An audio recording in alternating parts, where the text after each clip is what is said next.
В Якутском музее истории и культуры народов Севера презентовали выставку одного из выдающихся кинематографистов республики Николая Сантаева. Мероприятие приурочено к 85-летию со дня рождения документалиста. Сама выставка организована совместно с Национальным центром аудиовизуального наследия республики.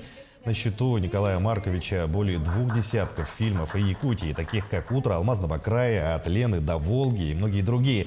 Также на выставке представлены документы, награды, фотографии семейного архива и, самое главное, кинокамеры, фотоаппараты и материалы документальных фильмов Николая Сантаева.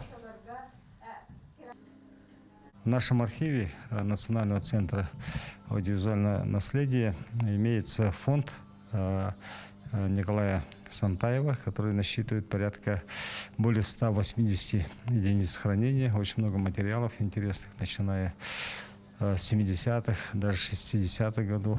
Так очень. И этот фонд является очень востребованным. Но студенты, аспиранты, ученые, которые изучают историю края, они пользуются этими материалами.